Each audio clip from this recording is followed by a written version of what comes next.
다한증이라는 게 고쳐질까요? 이제 다한증 환자 중에 저희가 임상에서 보면 치료 얼마간 하면 금방 좋아지는 분들도 많이 계십니다. 근데 아예 한방 의료기관에서 가능하다는 걸 모르고 수술이나 이런 거밖에 없지 않을까.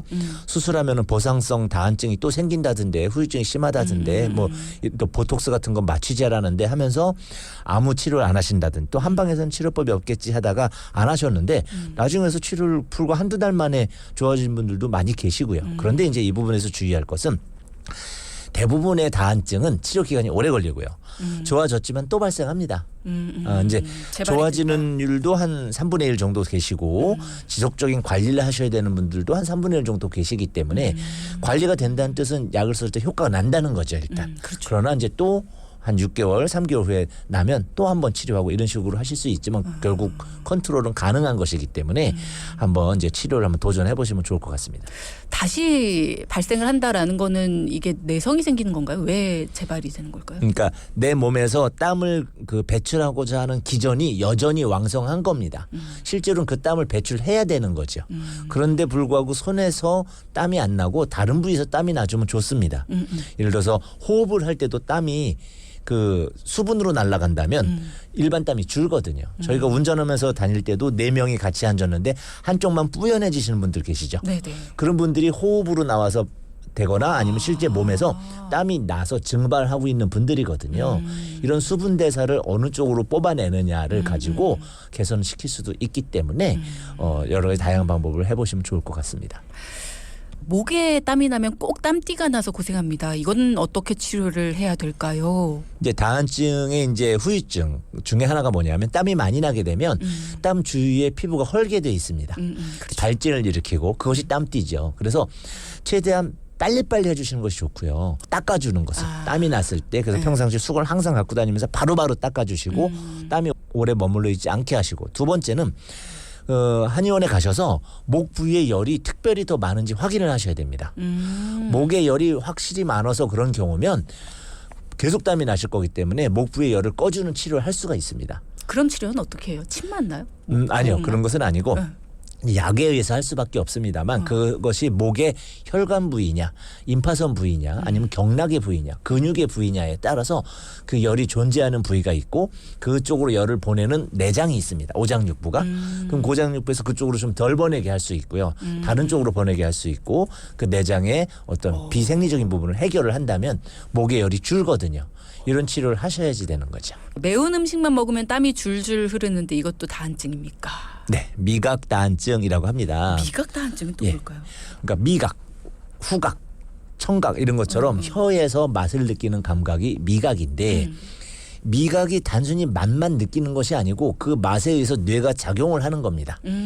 군침을 흘린다든지 저 맛있겠다. 그렇죠. 그럼 침이 쭉 나오잖아요. 이런 것처럼 뇌와 아주 연관성이 많은데 음식이 닿았을 때 내 몸은 그 음식을 흡수하기 위해서 내 몸을 변화시켜야 됩니다.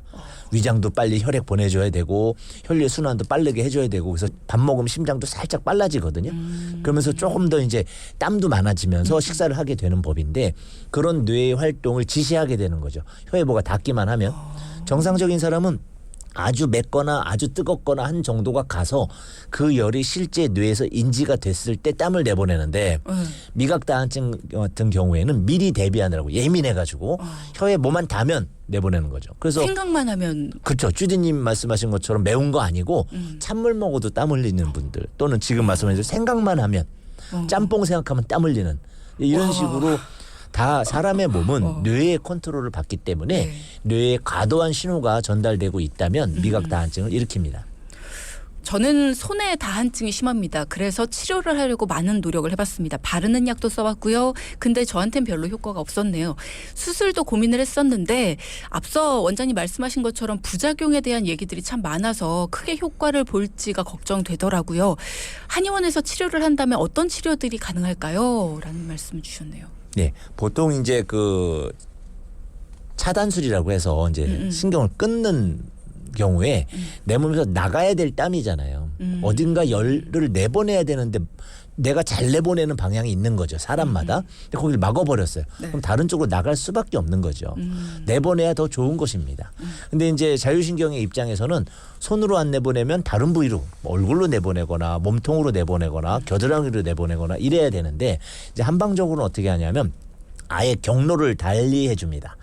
그래서 땀으로 많이 나던 분을 소변을 자꾸 내보내는 쪽으로 이제 습관화 시키는 약들을 쓴다든지 호흡을 통해서 발산을 시킨다든지 하면서 점점 시간이 지날수록 내 몸에 열이 생겼을 때 땀을 나는 이쪽으로 내보낼 거야라는 계통을 바꿔주는 이제 그런 치료를 하게 되는데 좀 시간은 많이 걸립니다만 이제 계절마다 한 번씩 따뜻해질 때 한두 번씩 이렇게 가끔 하다 보면 한 뭐 두세 번 1년 두세 번 치료하시고 약을 드시는 거죠. 그리고 한 2, 3년 지나면 진짜 요새는 똑같이 했는데도 호흡기 쪽으로 수분이 많아진 것 같아요라고 그렇게 말씀하시는 분들이 많이 계십니다. 그러니까는 땀이 나가는 신경을 막아주거나 땀을 일부러 안 나가도록 막는 그런 게 아니라 인위적으로 막는 게 아니라 땀이 배출되던 그 노폐물들을 다른 쪽으로 나갈 수 있도록 경로를 바꿔주는 치료가 그렇습니다. 한의학적인 치료다라는 말씀이셨네요. 또 좋은 음식이나 네. 아니면 뭐 한약재 같은 것들 네. 물론 한의원 가서 이렇게 진찰을 받고 약을 타서 드실 수도 있지만 우리 아이한테 이런 게 좋다라고 하면 이렇게 달여서 주실 수도 있고 아니면 네네. 뭐 물로 만들어 주실 수도 있잖아요. 그렇죠. 그러니까 여름에는 이제 인터넷에 드셔보시면 생맥산이라는 것이 있습니다. 생맥산. 맹문동, 인상, 오미자가 이렇게 들어가 있는 것인데 그 약들이 보면 기력이 딸렸을 때 또 모공이 열렸을 때 오미자가 작용을 많이 하거든요. 그런 것도 이제 땀 많이 흘린 것을 맹문동이 진액을 보충해 주고요.